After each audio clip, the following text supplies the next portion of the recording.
Welcome to Echo of Crime YouTube channel. The cry behind the metal door. It started with a sound, soft, distant, and haunting. Just before midnight on a quiet September night in Milwaukee, Wisconsin, a security worker making rounds at a suburban storage facility stopped when he heard it again. A baby was crying. At first he thought it came from a nearby apartment complex, but as he moved closer, the sound echoed through the narrow corridor of metal doors. Each unit was locked, unlit, and sealed tight.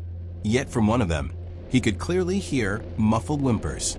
Unsure what he was hearing, he pressed his ear against the cold metal surface of Unit 329. The crying was faint but steady. He called out, no response. Then a tiny voice, "Help." That single word turned an ordinary night shift into a police emergency. Within minutes, the Milwaukee Fire Department and local police arrived at the scene, cutting through the heavy padlock that secured the door. When the metal door slid open, the rescuers froze. Inside the 10 by 15 foot space, they found 6 children, the youngest barely 2 months old, the oldest 9, sitting amid piles of blankets, plastic storage bins, and trash. There was no furniture, no running water, no toilet. The smell of waste and mildew filled the air. It was dark except for a small battery lamp in the corner. Investigators described the moment as surreal. It looked like a place no human should live in, especially children, one officer later told reporters. The children appeared tired, but not physically harmed. They had been living there for days, maybe weeks. A toddler clutched an empty juice box, while a baby lay wrapped in a towel.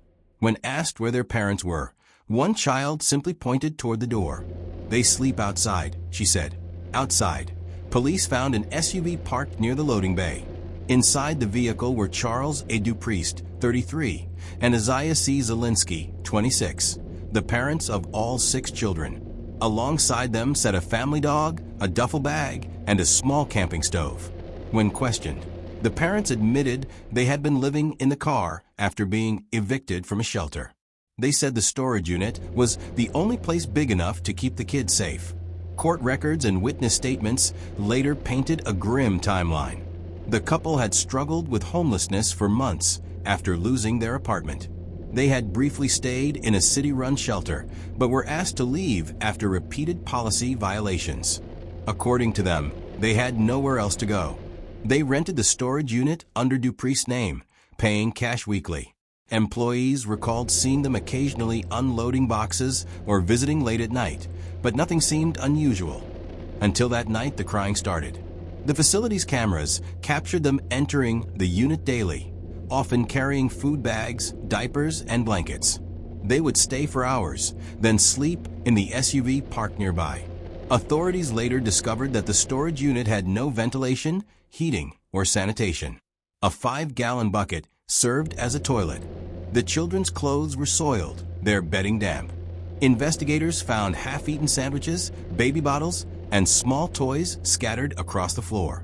"It wasn't a home, it was a box," said one child welfare worker.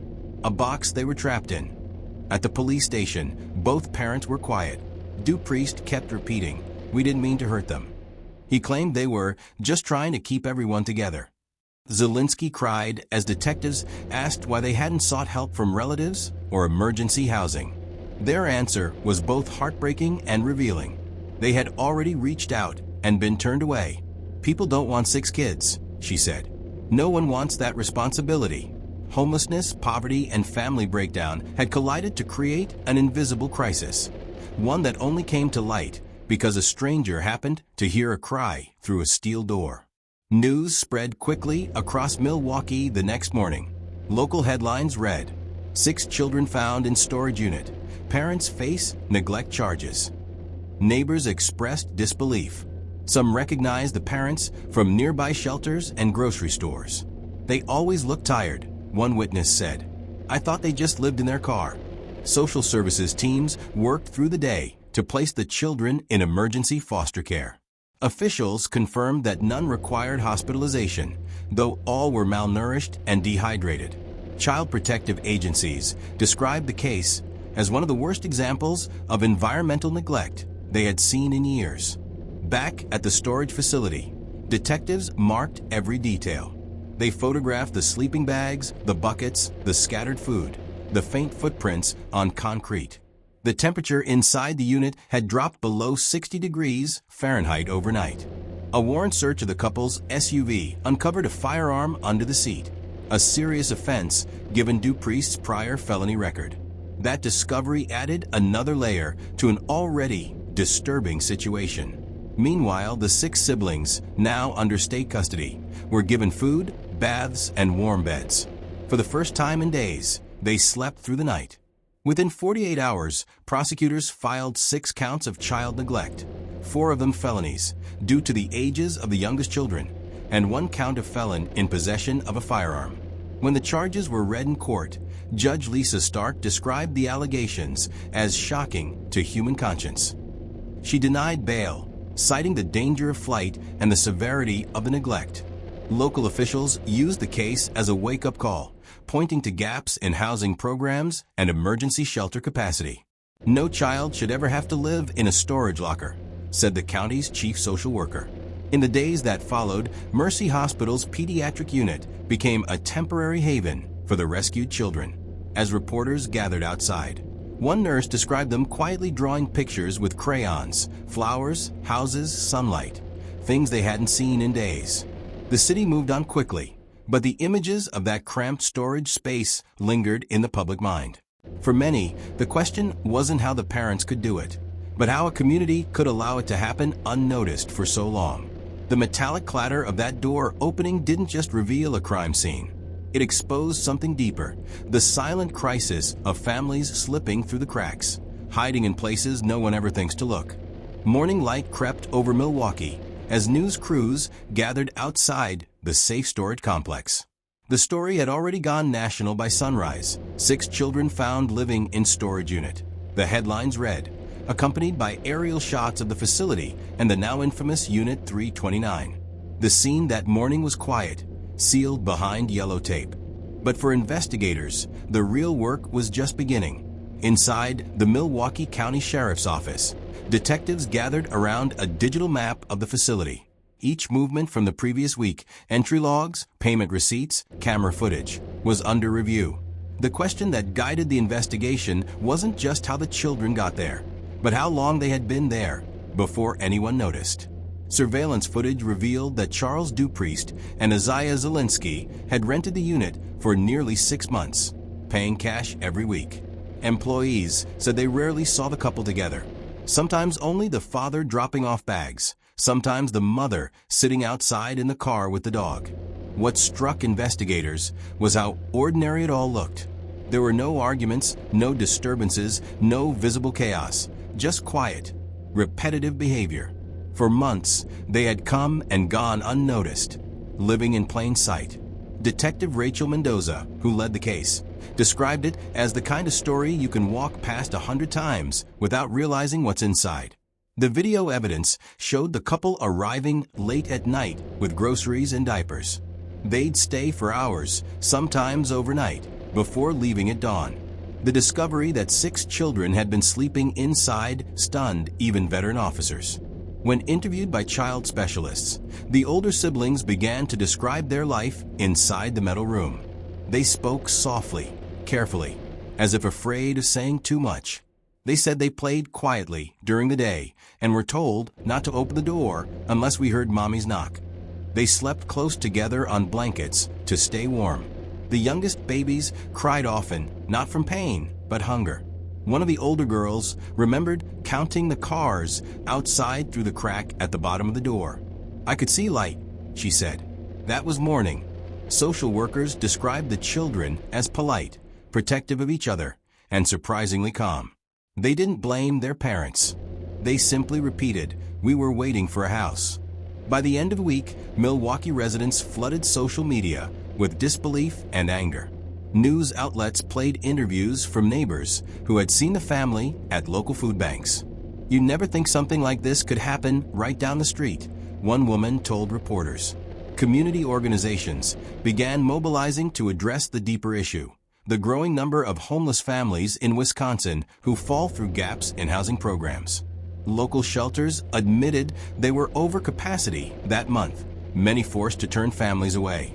For every headline that condemned the parents, there were others asking hard questions about how a system built to protect children could miss something so visible for so long. On September 19, 2025, the parents appeared in Milwaukee County Circuit Court. Dupriest stood in a tan jumpsuit, his wrists cuffed. Zielinski, pale and tearful, avoided eye contact with reporters. Prosecutors outlined the charges: 6 counts of child neglect, 4 of them felonies due to the children's ages, and 1 count of felon in possession of a firearm. Photos from the unit were displayed as evidence: blankets on concrete, the bucket, the dim light. Assistant District Attorney Lindsay Foster called it one of the most severe cases of neglect in recent Wisconsin memory. She emphasized the danger of confinement, the lack of sanitation, and the trauma inflicted by isolation. When asked for comment, Zielinski whispered, "We were just trying to stay together." Further searches of the SUV revealed the parents had kept small supplies of food and baby formula, enough for a few days at a time. Receipts traced their movements between dollar stores and donation centers. Detectives discovered that both parents had previous reports with Child Protective Services, mostly for failure to provide stable housing. Those reports had been closed months earlier due to insufficient evidence. Now those same case files resurfaced in court, raising serious questions about oversight and follow-up. The Department of Health and Human Services launched an internal review. Officials admitted the family had been on a watch list, but not prioritized because the children were not attending school. They were considered unaccounted for, but not officially missing. That bureaucratic oversight became one of the most criticized elements of the case. In press conferences, Milwaukee's mayor called the case a painful reminder of invisible poverty. He announced funding for emergency family shelters and promised policy changes. But the images of that dim metal unit haunted the public conversation. Parents across the city started organizing donation drives for local shelters. Community centers overflowed with volunteers. Churches opened temporary housing for single parents. And yet, beneath the outpouring of support, an unease remained, because people realized this story wasn't an isolated tragedy. It was a mirror. That evening, news stations replayed the same haunting clip. Firefighters sliding open the metal door, their flashlights cutting through the darkness inside. It wasn't just a crime scene anymore. It had become a symbol of what happens when families disappear into the cracks of society, unseen until it's too late. And for the 6 children rescued that night, their story was just beginning, a story the courts, the community, and the nation would not forget. By the time Charles Dupriest and Azyia Zielinski returned to court in late October 2025, Milwaukee had already turned their case into a citywide reflection on neglect, poverty, and oversight. The courtroom was packed with reporters, child advocacy groups, and neighbors who'd followed the case since that September night. Outside, TV vans lined the courthouse steps. Inside, the air was heavy with silence. The judge entered, gavel striking once. On the bench, thick folders marked State v. Dupriest and Zielinski held hundreds of pages of evidence, photos, witness statements, and the haunting police reports from Unit 329. Assistant District Attorney Lindsay Foster began her opening argument softly but firmly. This isn't just a case about 6 children found in a storage unit. It's a case about how easily a family can vanish, not because no one cared, but because no one looked close enough. Social workers took the stand first. They described finding the children curled together under blankets, their clothes damp, their eyes wide with confusion. The court listened as they detailed how the youngest, a 2-month-old, was treated for dehydration. The prosecution avoided sensationalism. Instead, they painted a picture of systemic neglect, weeks of confinement in a space no larger than a small bedroom, temperatures dropping each night, and no access to clean water. When it was the parents' turn to testify, the courtroom hushed. Zielinski spoke first, voice trembling. "We weren't trying to hurt them," she said. "We just wanted to stay together. We thought if we could make it one more week, we'd find somewhere to go." Dupriest followed. He kept his eyes low, repeating the same phrase, "I made the wrong choice." Their defense attorney argued for leniency, emphasizing the couple's homelessness and desperation. But prosecutors countered with a hard truth. The decision to hide 6 children in a sealed unit wasn't survival. It was negligence. After 3 days of testimony, the judge delivered her ruling. Both parents were found guilty on all 6 counts of child neglect, 4 of them felonies, along with possession of a firearm by a convicted felon for Dupriest. In sentencing, Judge Lisa Stark spoke not with anger, but with sorrow. "The law demands accountability," she said, "but it also demands compassion. Poverty is not a crime. Endangering your children is." Zielinski was sentenced to 4 years in prison, with eligibility for parole after 2. Dupriest received 7 years, citing the firearm charge and repeated violations of court orders. Neither resisted as deputies led them away. The 6 siblings were placed under state care with temporary guardians. For weeks, their faces appeared only as sketches in court documents to protect their privacy. But behind closed doors, their recovery began. Foster parents described the first days as quiet. The children slept long hours, startled by sudden noises. Then, slowly, they began to laugh again. The oldest started drawing pictures of trees and houses. The youngest, barely crawling when found, learned to walk on the living room carpet of a real home. Child psychologists confirmed what many feared. The trauma of confinement would take time to heal. But progress was steady. Each sibling began attending therapy and school programs. For the first time, they experienced something ordinary: structure, safety, light. "They're resilient," said one caseworker. "They don't talk about the storage unit anymore. They talk about what they want to be when they grow up." In the months that followed, Milwaukee's leaders promised change. The Department of Children and Families created a new emergency response task force for housing-related neglect. Storage unit companies across Wisconsin updated policies to flag unusual overnight visits. Churches and nonprofits expanded emergency lodging for families with children. The case of the 6 siblings became part of training materials for social service workers statewide. Local media, once saturated with outrage, shifted tone. Editorials began asking how so many families were falling into homelessness in one of the wealthiest nations on earth. The story evolved from scandal to cautionary tale. Nearly a year later, Zielinski was allowed a monitored visit with her children at a supervised facility. The room was bright, painted with murals of clouds. The children entered cautiously, but when their mother smiled, the youngest ran forward. It wasn't forgiveness, just recognition. For a moment, they were a family again, fragile but real. A caseworker watching from the doorway described it as bittersweet, a reminder that love and failure can exist in the same room. The story of Unit 329 didn't end in a courtroom or a news headline. It ended in the quiet realization that sometimes tragedy isn't caused by malice, but by invisibility.